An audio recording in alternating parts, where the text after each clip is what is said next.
Hello friends, welcome to Telugu audio story. మీరు కనుక ఛానల్ని ఫస్ట్ టైం చూస్తున్నట్లయితే ఛానల్ సబ్స్క్రైబ్ చేయండి, లైక్ చేయండి. అలాగే ఈ స్టోరీపై మీ వాల్యుబుల్ ఒపీనియన్ని కమెంట్ రూపంలో తెలియజేయండి. ఇక కథలోకి వెళ్దామా? చెల్లి నీవెవరో పార్ట్ 106 చూసే ముందు పార్ట్ 105 చూడండి. లింక్ డిస్క్రిప్షన్లో ఇవ్వడం జరిగింది. ఈ నల్లటి చీకటి కప్పడం వల్లనే ఆ ఆకాశంలో చుక్కలు అందంగా కనిపిస్తున్నాయి. వాటి మధ్య చంద్రుడు అంత వెన్నెలతో వెలుగుతున్నాడు.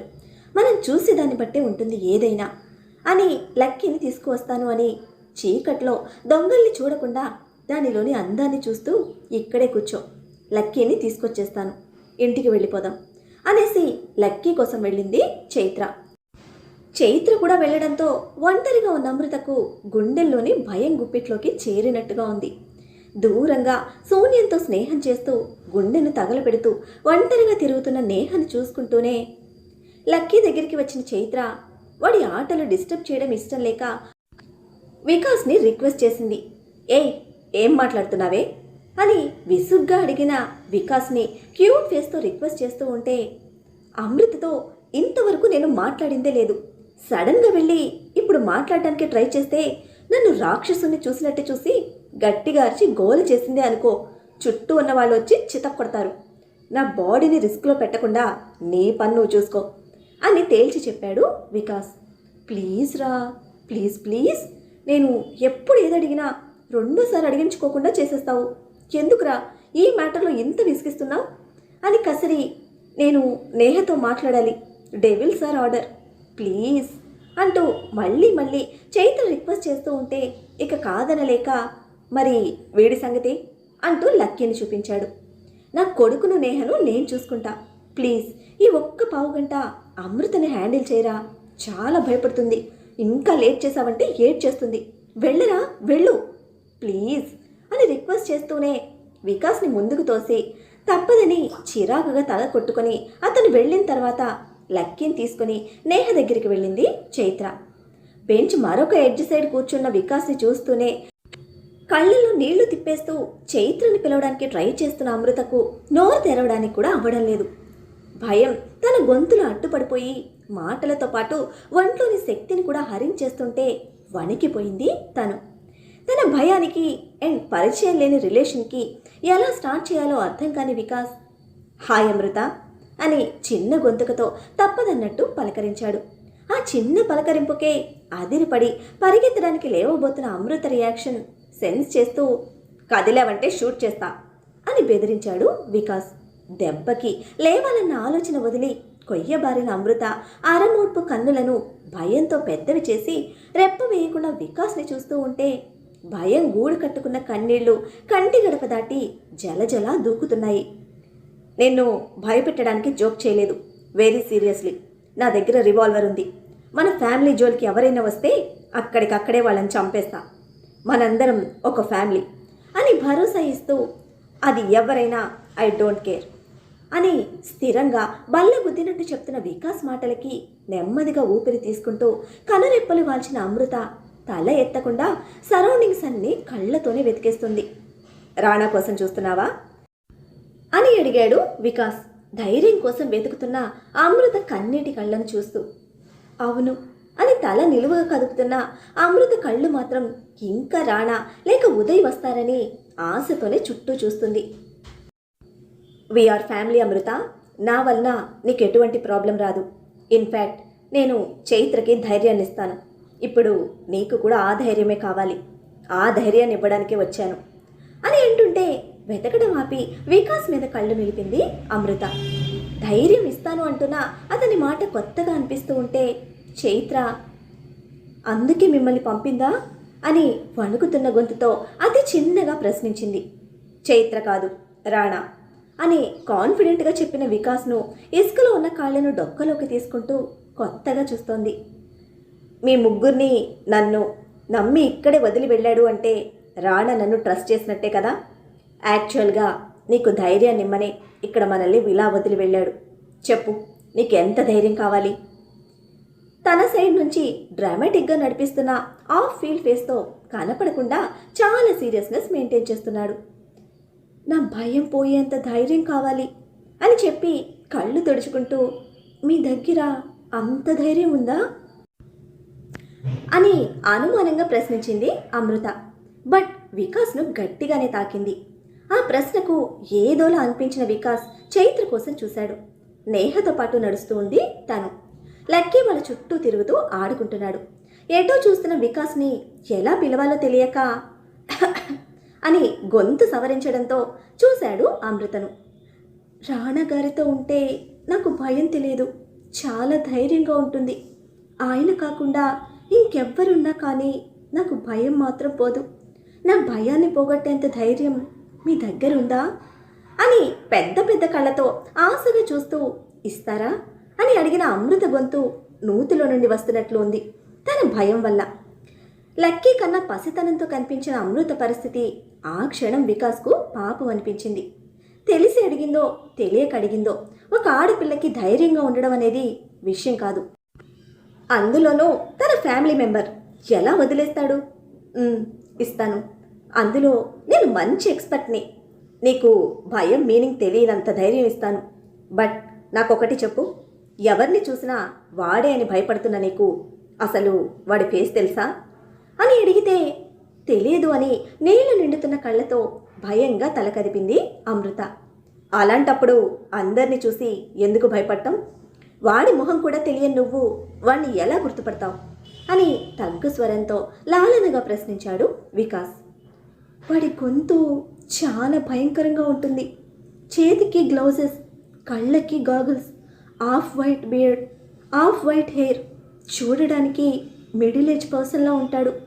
వాడి స్పర్శ నేను ఎప్పటికీ మర్చిపోను అని స్ట్రాంగ్గా చెప్తున్న అమృత కళ్ళ ముందు తన దగ్గరలో ఫోన్లో ఉన్న రౌడీగాడి ఫోటో పెట్టాడు వికాస్.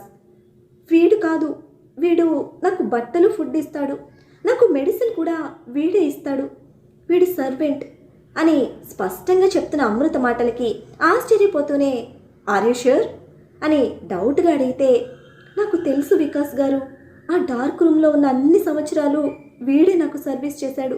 వాడు రాగానే వీడు వెళ్ళిపోతాడు. వాడు వస్తేనే నాకు భయం. ఎక్కడెక్కడో టచ్ చేస్తాడు, ఏదేదో వాగుతాడు అని వణుకుపోతున్న అమృత చేతులు పట్టుకొని భయపడకు, వీడిని అరెస్ట్ చేశారు. వీడిచ్చిన ఇన్ఫర్మేషన్ బేస్ చేసుకొని నువ్వు చెప్పిన ఆ మిడిల్ ఏజ్ పర్సన్ని కూడా అరెస్ట్ చేశారు. ఇప్పుడు వాళ్ళిద్దరూ జైల్లో ఉన్నారు. ఎంక్వైరీ జరుగుతుంది.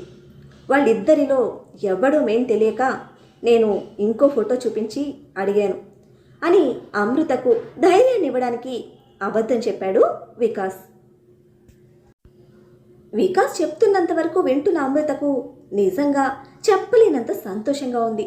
తనకు తెలియకుండానే ఆనందాన్ని కన్నీళ్ల రూపంలో వ్యక్తం చేస్తూ ఉంటే మీరు చెప్పేది నిజమా అంటున్న అమృత ఎక్సైట్మెంట్కి నేను రానా కాదు నీ భయం పోగొట్టడానికి.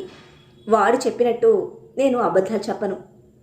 అందుకే ఇలా అందరినీ బయటకు తీసుకొచ్చాడు. ఇంట్లో గ్రాండ్గా పార్టీ అరేంజ్ చేస్తున్నాడు. నువ్వే ఆలోచించు. మనకి ఒక ప్రాబ్లం ఉంది అనుకున్నప్పుడు ఎలా సంతోషంగా ఉంటాం, అవును కదా అన్నట్లు వెలిగిపోతున్న ముఖంతో తనదైన ఊపిరిని స్వేచ్ఛగా గుండెల నిండా బలంగా నింపుకుంటూ రాణా గారు నాకు ఒక్క మాట కూడా చెప్పలేదు అని అంది. అయ్యగారి నంది పర్ఫార్మెన్స్కి అమృత వికెట్ డౌన్. అమ్మయ్య అనుకుని అమృత చేతులు వదులుతూ నీకు సర్ప్రైజ్ ఇద్దామని అనుకుని ఉంటాడు, అందుకే చెప్పలేదేమో. అయినా వాడికి ఇటువంటివన్నీ పర్టికులర్గా చెప్పే అలవాటు లేదు, నీకు తెలుసు కదా అని ప్రశ్నించి అయోమయంగా చూస్తున్న అమృతను నీకు ముందుగా నేను చెప్పినట్టు వాడి దగ్గర అనుకు, వాడి ఈగోకి తీసుకోలేడు అంటూ రాణాను కూడా ఒక రేంజ్లో వాడుతూ ఉంటే నిజమే, ప్రాబ్లం ఉంటే సాల్వ్ చేస్తారు, ఆయన సాధించింది మాత్రం అందరి ముందు ఓపెన్ అవ్వరు. రాణా గారు చెప్పే వరకు నేనెవ్వరికీ చెప్పను అని డెవిల్ బాబు గురించి గొప్పగా ఫీల్ అవుతూ అదే వెలిగిపోతున్న మొహంతో మీరు నిజంగానే నాకు చాలా ధైర్యాన్ని ఇచ్చారు వికాస్ గారు, థ్యాంక్ యూ అని కన్నీళ్లతో కృతజ్ఞతగా చెప్పిన అమృత వాడిని చంపేస్తారు కదూ అని ఆతృతతో ప్రశ్నించింది. రోజుకొక రకంగా చిత్రహింసలు పెట్టి మరీ చంపేస్తారు. ఆ విధంగా అంతా రాణా మేనేజ్ చేస్తున్నాడు. ఇక ఇంటి దొంగల్ని ఉతికి ఆరేసే పని బ్యాలెన్స్ ఉంది అని ఒక అందమైన డ్రామాను అమృతకై ధైర్యంగా అందిస్తూ ఉంటే ఉత్సాహంగా వింటూ ఉంది తను కూడా. వీడు మామూలుడు కాదురా. ఏం చేశాడు అసలు? అమృత అంత ఫ్రీగా వాడితో ఎలా మాట్లాడుతుంది? తన కళ్ళను తాని నమ్మలేనంత షాక్తో రాణా షోల్డర్స్ చరుస్తూ ఇప్పటికి 10 సార్లు అడిగాడు ఉదయ్. వీళ్ళందరినీ అబ్జర్వ్ చేస్తూ చీకట్లో పార్క్ చేసిన కారులో ఉన్నారు ఇద్దరు. రాణా ప్లాన్ వర్కౌట్ అవుతూ ఉంటే చైత్ర, నేహ అందరినీ వదిలేసిన అతని కళ్ళు కేవలం వికాస్ మీదనే లగ్నం చేశాడు. డిస్టర్బ్ చేయకు. సేమ్ ఆన్సర్ మళ్ళీ ఇచ్చిన రాణా మరోసారి ఆ సరౌండింగ్స్ మొత్తం తన కళ్ళతో స్కాన్ చేస్తూ ఉన్నాడు. ఇక్కడ రేవతి మ్యాన్షన్లో ఒంటి కొమ్ము సొంటి రాక్షసుల్లా లంకంత కొంపని మంట పుడుతున్న కళ్ళతో చూస్తూ ఒంటరిగా కూర్చున్నాడు నిశాంత్. షాపింగ్కి వెళ్తున్న విషయం చెప్పొచ్చు కదా. ఏదో ఒకటి చేసి నేను కూడా జాయిన్ అయ్యేవాణ్ణి.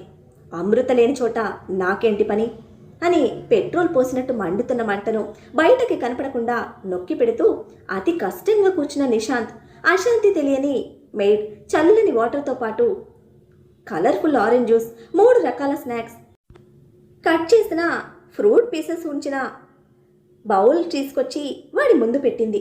నిర్మల మేడం గారు వస్తున్నారు సార్, ప్లీజ్ తీసుకోండి అని ఇన్ఫర్మేషన్ ఇచ్చి వెళ్ళిపోయింది తను. నేను అమ్మ కోసం వచ్చానా, అమృత కోసం వచ్చాను అని నవ్వు చెదరని పెదవుల వెనక పళ్ళు నూరుతున్న నిశాంత్కి అమృత లేని ఆ ప్లేస్లో ఒక్క క్షణం కూడా ఉండాలని లేదు. అలా అని వెళ్ళనూ లేడు. 1 అమృతని చూడాలన్న ఆశ, 2 అమ్మ వంకతో మ్యాన్షన్లో అడుగుపెట్టినవాడు అమ్మని కలవకుండా వెళ్ళలేడు. కాసేపటికి ప్రతాప్ వర్మ గారితో కలిసి వచ్చారు నిర్మలా గారు. ఎలా ఉన్నావు అని ఫార్మల్గా పలకరించారు. ఆయన్ని చూడడమే లేచి నిలబడి నవ్వు ముఖంతో మర్యాద వలకపోస్తున్న నిశాంత్ బాగున్నాను సార్ అని తెచ్చిపెట్టుకున్న నవ్వుతో ఆన్సర్ చేశాడు. నెలల తర్వాత తల్లిని చూసిన ఆనందం ఇంత కూడా లేదు నిశాంత్లో. అమృత కనిపించలేదన్న ఇరిటేషన్, బాస్ కాబట్టి మాట్లాడాలన్న రెస్పెక్ట్, పర్ఫార్మెన్స్, డెడికేషన్లో ఉన్నాడు వాడు. రేపే ఫంక్షన్ చెప్పాడా ఉదయ్ అని అడిగితే ఎస్ సార్, ఉదయ్ సార్ చెప్పారు అని మరింత రెస్పెక్ట్గా ఆన్సర్ ఇచ్చిన నిశాంత్ని మళ్ళీ వెళ్ళటం ఎందుకు, ఇక్కడే ఉండిపో, అమ్మకి కూడా నేను చూసుకున్నట్టుంటుంది అని చెప్పేసి వెళ్ళిపోయారు ప్రతాప్ వర్మ. అసలు ఎక్స్పెక్ట్ చేయలేదు నిశాంత్. అమృతని కలిసి మాట్లాడి వెళ్ళిపోతే మళ్ళీ చూడడం రేపటి వరకు కుదరదన్న దిగులు ఇప్పటి వరకు మనసులో ఉన్న నిశాంత్కి అడగకుండానే దేవుడు వరమిచ్చినట్టు అనిపించింది. ఏంటో నిశాంత్ బాబుకి అన్నీ అలా కలిసొచ్చేస్తున్నాయి. అమ్మ అంటూ ఆ పిచ్చి హ్యాపీనెస్తో నిర్మల గారిని హ్యాపీగా హత్తుకొని ఆవిడని కుదిపేస్తున్నాడు.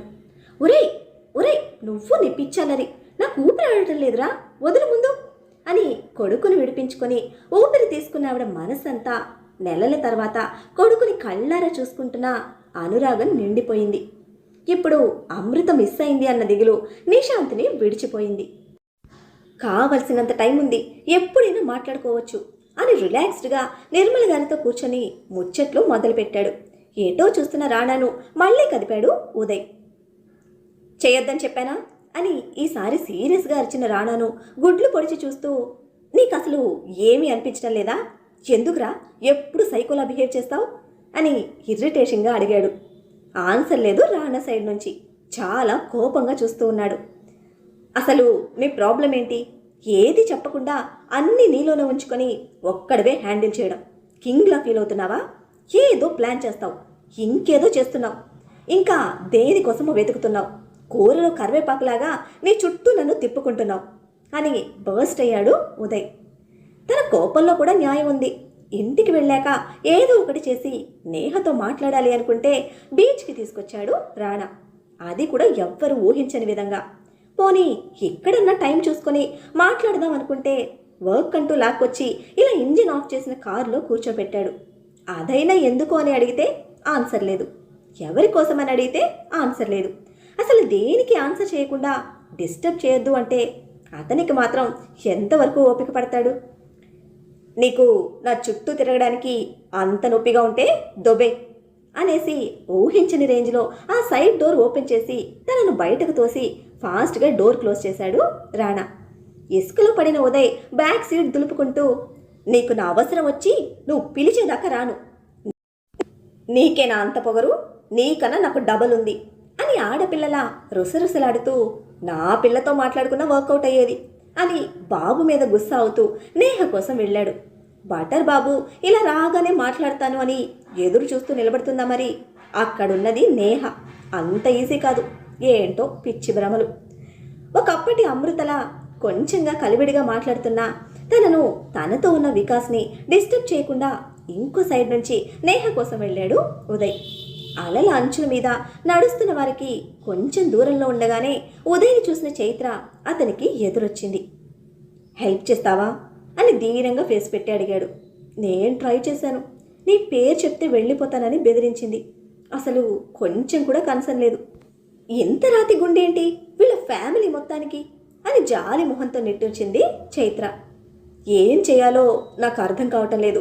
ఆ శాడిస్ట్ వార్నింగ్ల మీద వార్నింగ్లు ఇచ్చి చంపేస్తున్నాడు అంటూ అక్కడ ఇసుకలో కూలబడ్డాడు ఉదయ్. నా దగ్గర ఒక ఐడియా ఉంది. నువ్వు డేర్ చేస్తానంటే చెప్తా, 100% వర్కౌట్ అవుతుంది. బట్ నేహ మాత్రం నీ మీద చాలా సీరియస్ అవుతుంది. ఎట్ ద సేమ్ టైం నిన్ను వదిలి ఎక్కడికి పోదు అని కాన్ఫిడెంట్గా చెప్పిన చైత్రను తలెత్తి చూశాడు. లెగ్ ప్రాబ్లం వల్ల కూర్చోలేక నిలబడే మాట్లాడుతుంది తను. అది నన్ను లైఫ్ లాంగ్ ద్వేషించినా పర్వాలేదు, ముందు ఈ ప్రెషర్ నుంచి బయటపడాలి, నాతోనే ఉండాలి అంటూనే చైత్ర కంఫర్ట్ కోసం లేచి నిలబడ్డ ఉదయ్, అదేంటో చెప్పు, ఏదైనా చేస్తాను అన్నట్టు స్థిరంగా అడిగాడు. రేపు మార్నింగ్ దేవుడి గుడి దగ్గరికి రా, అక్కడ చెప్తా అని అంది. ఇప్పుడు చెప్పకూడదా అన్నాడు టైం వేస్ట్ అవుతుందన్న ఫీల్తో. నాకు సెంటిమెంట్ ఉదయ్, మన ప్లాన్ సక్సెస్ అవ్వాలని దేవుని కోరుకొని స్టార్ట్ చేద్దాం అని సెంటిమెంట్తో కన్విన్స్ చేసి వెళ్దాం, మీ సార్ని కార్ స్టార్ట్ చేయమను అనేసి వెళ్తూ ఉంటే స్ట్రేంజ్గా చూశాడు ఉదయ్. ఇక్కడే ఉన్నట్టు తెలిసిందా అని ఉదయ్ ఫీలింగ్. నువ్వు వచ్చాక ఆయన రాకుండా ఉంటారా అని నవ్వి నేహ లక్కీని పిలుచుకురావడానికి వెళ్ళింది చైత్ర. రాణాకు ఫోన్ చేసి వికాస్ దగ్గరికి రావడంతో తేలిగ్గా ఉన్న అమృత ఫేస్ చూసి రిలాక్స్డ్గా అనిపించింది ఉదయ్కి. నార్మల్గా మాట్లాడుతున్న అమృత బిహేవియర్కి వీడి దగ్గర ఏదో మ్యాజిక్ ఉంది అని వికాస్ గురించి అనుకోకుండా ఉండలేకపోయాడు ఉదయ్. అందరూ కలిసి 2 కార్స్లో రేవతి మెన్షన్కి రిటర్న్ అయ్యారు. దారిలో ఏం మాట్లాడలేదు రాణా.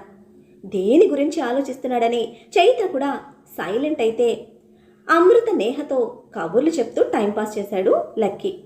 రేవతి మ్యాన్షన్కి రావడమే కారు దిగిన చైత్ర కోసం తను తీసుకున్న షాపింగ్ బ్యాగ్స్ ఇచ్చేసి నిర్మల గారి షాపింగ్ బ్యాగ్తో లోపలికి వెళ్ళిపోయాడు వికాస్. ఆ వెనకే సర్రున చైత్రను ఒక చూపు చూసి లక్కీని ఎత్తుకొని లోపలికి వెళ్ళాడు రాణా. నీకోసం మాత్రమే స్పెషల్గా షాప్ చేశాడా అని ఆరా అడిగిన నేహను కందగడ్డ మొహంతో ఇబ్బందిగా చూసిన చైత్ర ఫేసికి నవ్వి భలే ఉన్నారిద్దరు అని అమృతను రమ్మని ఉదయ్ని పట్టించుకోకుండా నేహ కూడా వెళ్ళిపోతే సెక్యూరిటీని పిలిచి షాపింగ్ బ్యాగ్స్ అన్నీ లోపలికి పంపిస్తున్నాడు ఉదయ్. అమృతను చూడడమే వెన్నెల వర్షం కురిసినంత చల్లగా హాయిగా అనిపిస్తూ ఉంటే తెలియకుండానే లేచి నిలబడ్డాడు నిశాంత్. హాస్పిటల్లో చూసినప్పుడు ఉన్నట్టు లేదిప్పుడు అమృత. బంగినపల్లి మామిడి పండులా నిగనిగలాడుతున్న తన రూపం చెప్పకనే చెప్తుంది తన గురించి. ఆ కోటలో ఎవరు ఎటువంటి కేర్ తీసుకుంటున్నారో, అక్కడ తన స్థానం ఏంటి అనేది. బాగా మనసు పీకినప్పుడు దొంగచాటుగా చూసిన రోజులు వేరు. ఇప్పుడు నేరుగా రాజాలా నట్టింట్లో నిలబడి అమృతను నేరుగా చూస్తూ ఉంటే అదొక గర్వం అతనికి.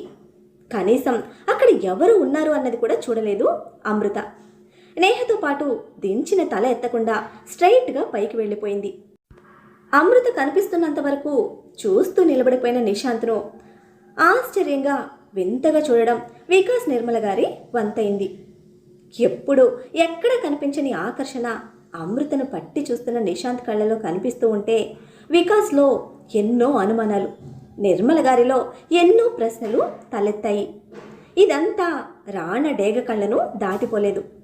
చెప్పలేదా మీ తమ్ముడికి షాపింగ్కి వెళ్తున్నట్టు అని అడిగితే వాడు వచ్చింది అమ్మ కోసం, ఇవన్నీ అవసరం లేదు అని మరో పాయింట్ లేకుండా ఆన్సర్ ఇచ్చాడు వికాస్.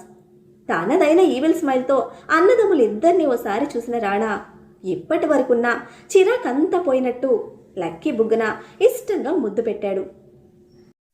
అసలు డెవిల్ మనసులో ఉన్న ఆలోచన ఏంటి? ఎవరి కోసం కళ్ళలో ఒత్తులు వేసుకుని వెతికాడు? నిశాంత్కి ఫ్యామిలీ మెంబర్గా ఐడి కార్డు ఇవ్వడంలోని ఆంతర్యం ఏమిటి? అప్పటి వరకు చిరాకుగా ఉన్న మనసు సడన్గా ఎందుకు రిలీఫ్ ఫీల్ అయింది? చూద్దాం మన డెవిల్ బాబు మనసులో ఉన్న ప్లాన్ ఏమిటో. తెలుసుకోవాలంటే నెక్స్ట్ ఎపిసోడ్ని ఫాలో చేయండి. అలానే ఈ ఎపిసోడ్ని లైక్ చేయడం మాత్రం మర్చిపోకండి. Bye friends.